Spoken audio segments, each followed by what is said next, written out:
Many people believe financial independence requires 40 years of work. You build a career. You save gradually. You retire sometime in your 60s.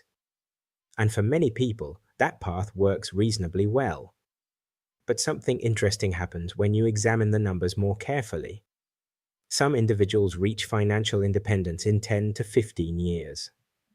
Not because they win the lottery. Not because they earn extraordinary salaries. But because they structure their financial life very differently. And once you understand the structure, the timeline can change dramatically. Let us begin with a simple observation. Financial independence is often misunderstood. Many people assume it means becoming extremely wealthy. But in reality, financial independence is a much simpler idea. It is the moment your life no longer depends entirely on your next pay slip. In other words, your assets can support your lifestyle. Even if income from work slows down or stops completely. That moment looks different for different people. But the principle is always the same. Your capital begins carrying part of the load. Now here is where things become interesting. Because financial independence is not determined only by income. It is determined by the relationship between income and lifestyle. Pause for a moment and consider this. Two people might earn exactly the same salary. Yet one reaches financial independence much faster than the other. Why? Because the distance between their income and their spending is different. Imagine two professionals earning £80,000 per year.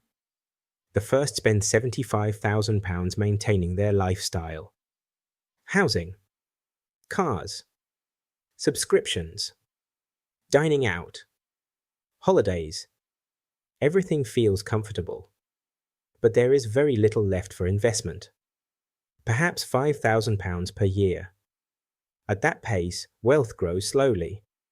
Financial independence may take decades. Now consider a second professional earning the same £80,000. But they spend £40,000. The remaining £40,000 is invested. Nothing dramatic has happened.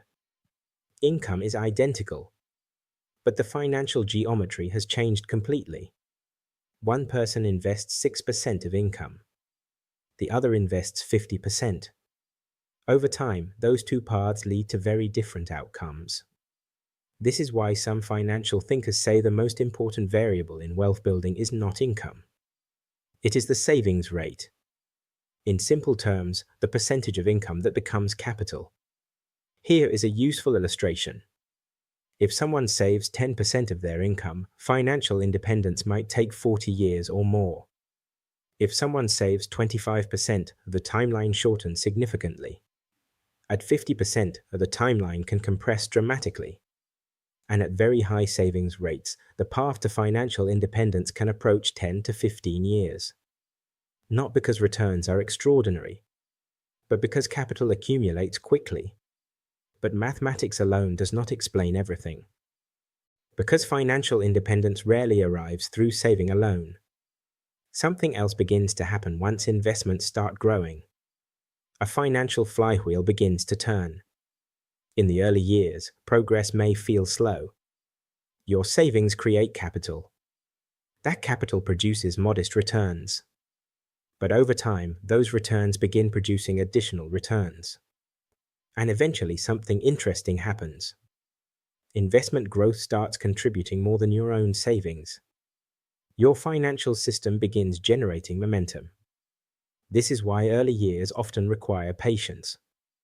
The flywheel turns slowly at first. But as the capital base grows, the system accelerates. Now here is another idea that changes how people think about independence. Financial runway. Runway is simply the length of time you could maintain your lifestyle without active income. Many people live with almost no runway. If their income stopped next month, financial pressure would arrive quickly. But when investments accumulate, runway begins to expand. 6 months becomes 1 year. 1 year becomes 3. 3 years becomes 10. At some point, the psychological relationship with work changes. Because work becomes optional. not necessarily unnecessary, but optional. Now, this does not require extreme austerity. The goal is not deprivation. The goal is intentional design. Financial independence accelerates when three structural forces work together. First, lifestyle remains stable even as income grows. This avoids lifestyle inflation. Income increases become capital rather than consumption. Second, capital is consistently allocated toward productive assets.